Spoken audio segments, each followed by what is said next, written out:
Hello friends, I am Kavita PhD law scholar. मैं आप सभी का अपने YouTube channel law recap by Kavita पर स्वागत करती हूँ। आज मैं आपके लिए यूजीसी नेट 2013 का पीवाईक्यू सॉल्व पेपर लेकर के आई हूँ, जो कि आपके एग्जाम के पॉइंट ऑफ व्यू से बहुत ही ज़्यादा हेल्पफुल होने वाला है। गाइज, ये जो पीवाईक्यू है, आपको यदि आप चाहते हैं कि मैं यूजीसी नेट जेआरएफ क्लियर करूँ, तो आपको ये पीवाईक्यू सॉल्व करना बेहद ज़रूरी है, जो कि आपके एग्ज़ाम में बहुत ज़्यादा हेल्पफुल होंगे। और ये जो क्वेश्चन है, इनसे आपके कॉन्सेप्ट बहुत ज़्यादा क्लियर हो जाएंगे। और फिर जो क्वेश्चन अटैम्प्ट करने का जो तरीका होता है, एक वो आपको तरीका पता लगता है कि हम किस तरीके से किसी क्वेश्चन को सॉल्व करते हैं। कई क्वेश्चन ऐसे होते हैं जिनको हम एलिमिनेट तरीके से सॉल्व करते हैं।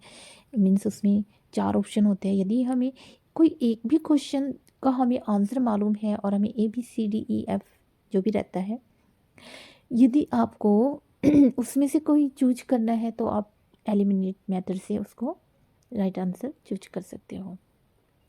चलिए स्टार्ट करते हैं। Question number 1। It is likely that free India may be federal India, though in any event there would be a great deal of unitary control. This statement was made by, अब देखिए ये जो statement निम्नलिखित में से किसके द्वारा कहा गया। A. Alladi Krishnaswami Ayyar, B. Doctor BR Ambedkar, C. Pandit Jawaharlal Nehru, D. Sardar Vallabhbhai Patel. चलिए देखते हैं right answer. Right answer will be C, Pandit Jawaharlal Nehru. Okay. Question number 2। Judicial review in the constitution of India is based on. जो जुडिशियल रिव्यू है कॉन्स्टिट्यूशन में, वह निम्नलिखित में से किस पर बेस्ड है। President and conventions, B. Rule of law, C. Due process of law, C. Due process of law, D. Procedure establish by law. Right answer will be D, procedure establish by law. Okay, चलिए देखते हैं next question. Question number 3। The constitution of India embodies the parliamentary form of government because A. The council of ministers is collectively responsible to the Lok Sabha, B. The council of ministers is responsible to Lok Sabha and Rajya Sabha, C. The president, the head of the executive, is answerable to parliament, D. The prime minister, the head of the cabinet, is countable to parliament. Right answer will be A. Right answer will be A. The council of ministers is collectively responsible to the Lok Sabha. Council of ministers जो होती है, वह सामूहिक रूप से लोकसभा के प्रति उत्तरदायी होती है। इसका राइट आंसर होगा A. Question number 4। The supreme court held that election commissioners can not be placed on par with the chief election commissioners in term of power and authority in the following case. A. SS Dhanoa versus union of India, B. TN Session versus union of India, C. AC Jose versus Sivan Pillai, D. Venkatachalam versus A. Swamickan. Right answer will be A. SS Dhanoa.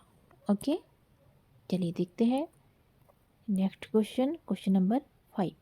The maximum interval between the two sessions of each house of parliament is A. 3 months, B. 4 months, C. 5 months, D. 6 months. Right answer will be D. 6 months. Okay. Question number 6. The Supreme Court observed that parliamentary proceedings are not subject to fundamental rights in the following case. Keshav Singh versus speaker UP assembly, B. Ganapati versus Habibul Hasan, C. MSM Sharma versus Shri Krishna Sinha, D. State of Punjab versus Satpal Dang. Right answer will be C. M.S.M.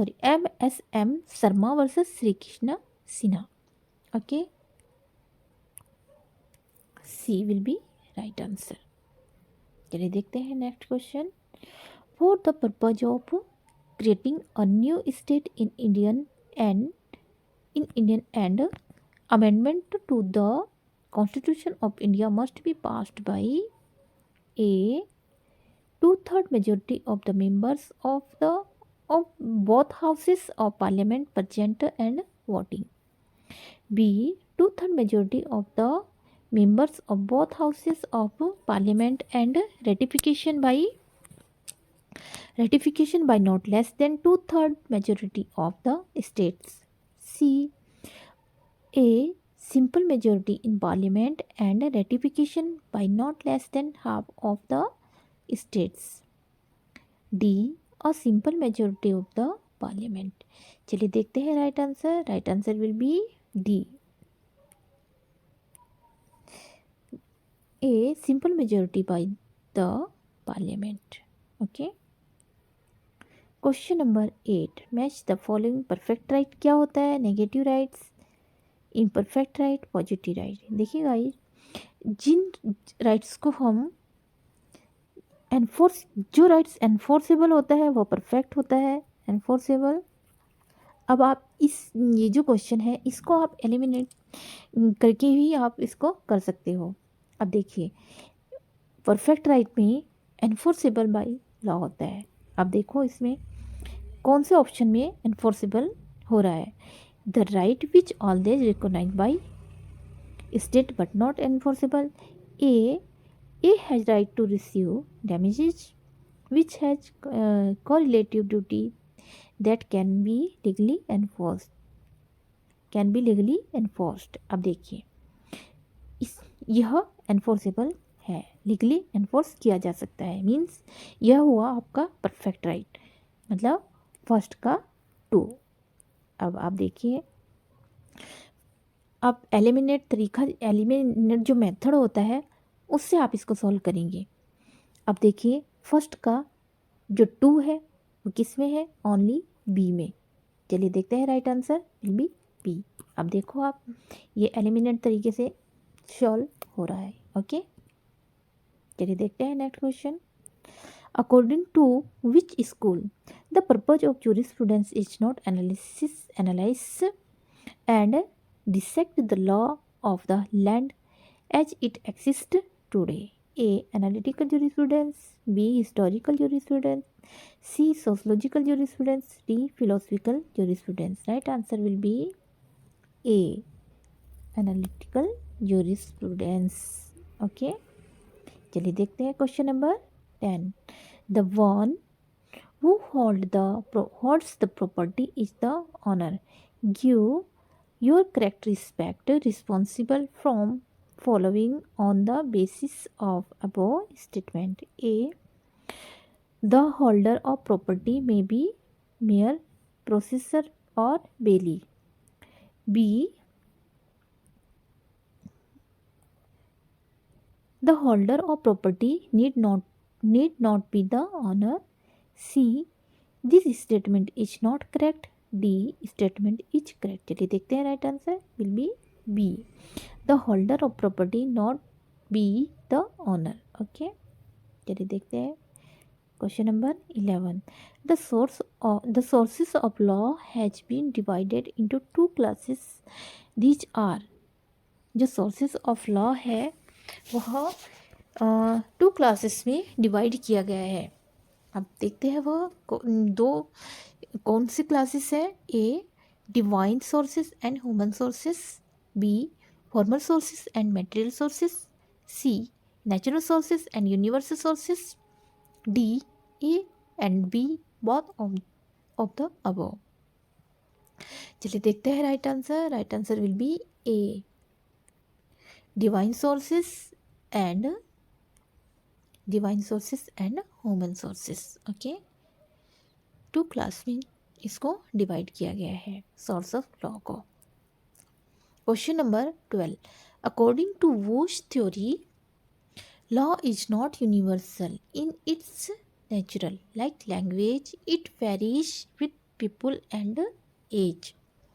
A. Bentham's theory, B. Austin's theory, C. Savigny's theory, D. Montesquieu theory. Right answer will be C. Savigny theory. Okay, चलिए देखते हैं next question. Question number 13. Which one of the following pairs is not correctly matched? A. Law properly so called in regard to notion of law, which is distinct from morals. B. Law improperly so called in regard to notion of law, others law. C. Order alterum partem, rule of natural justice. D. Conspectus of justice, justice denied. चलिए देखते हैं right answer will be D, conspectus of justice, justice denied. Okay, right answer will be D. Question number 14. Who among the following said that the law of nation is the body of legal rules which applies between states and such entities have been granted international personality? देखिए guys, ये जो question है इसमें हमें क्या करना है, इसमें कुछ कीवर्ड्स होता है. हर जो भी जितने भी हमारे जूरिस रहे हैं उन सब के जो भी डेफिनेशन है उनको आप ऐसे रट्टा मार के याद नहीं कर सकते. इसमें क्या करना होगा, इसमें हमें जितने भी जूरिस है और जो उनकी डेफिनेशन है उनके अकॉर्डिंग हमें कुछ की पॉइंट लेना होगा. ठीक है, और इसमें जो कीवर्ड है डेफिनेशन में मैं आपको बताती हूँ. ये जो डेफिनेशन है इसमें हमको क्या लेना है, state and such entities. Okay, जिस डेफिनेशन में ये वर्ड आएगा state and such entities have been granted international personality, तो आप क्या करोगे, ए फैनविक, बी ओपनहाइम, सी सचवर्जनगर, डी वेडोस. तो देखिए ये जो डेफिनेशन है यह है सचवर्जनगर. Okay, C. Question number 15. The main difference between de facto and de jure recognition.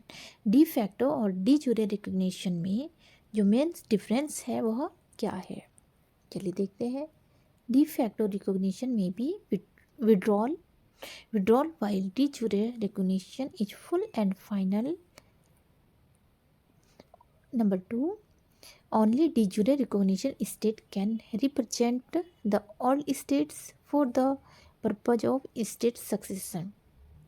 Number 3, in de jure recognition formal diplomatic relations are established, while in case of de facto they may not be entered into.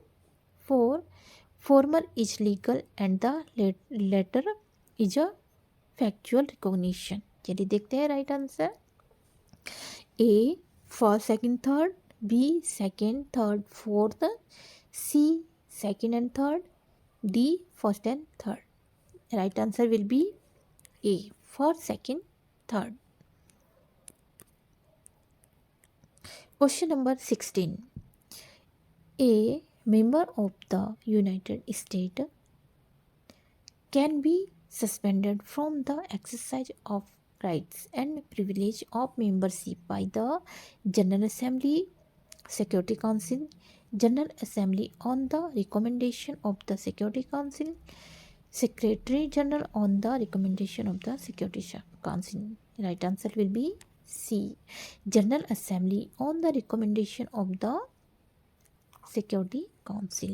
Okay, security council के recommendation से ही general assembly ये जो membership होती है इसको suspend कर सकती है. Okay, question number 17.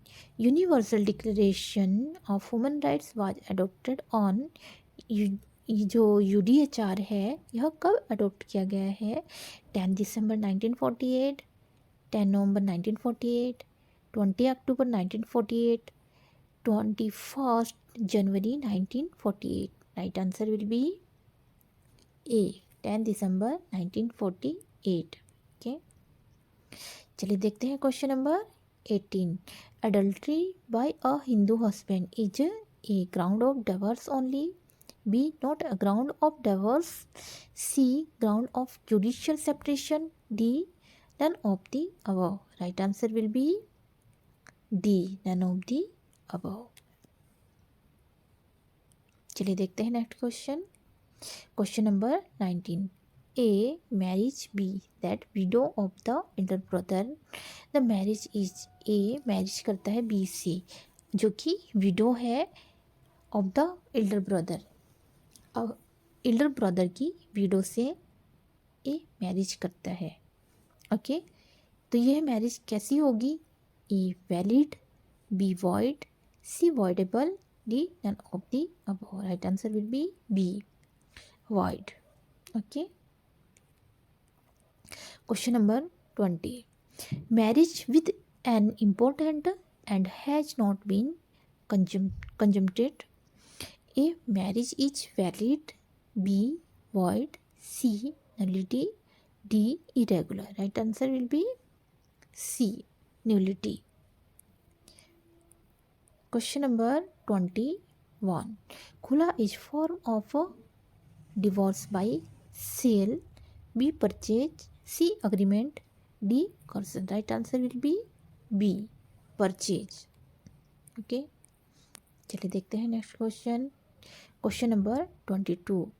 मुता marriage could not be dissolved ipso facto by the efflux of the period, by death, by divorce, by hiba a muddat। Right answer will be C, by divorce।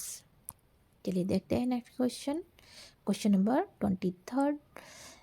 by which of the following way a Muslim marriage can be dissolved by a Muslim husband? A talaq, B ila, C jihar, D above all। Right answer will be D, above all। Okay, question number 24।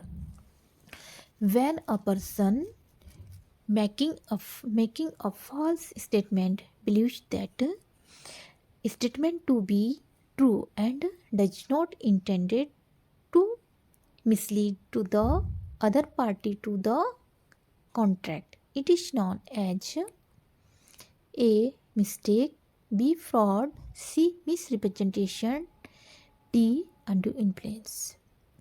चलिए देखते हैं right answer. Right answer will be C, misrepresentation. देखिए misrepresentation क्या होता है?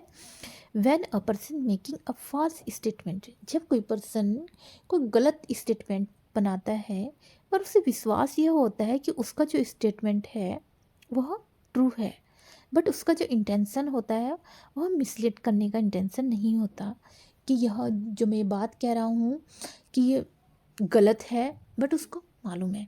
But इसमें क्या होता है, वो जो स्टेटमेंट बोल रहा है उसका विश्वास उसे ये होता है कि वह जो बोल रहा है वो सही होगा और इंटेंशन उसका गलत होने का नहीं होता।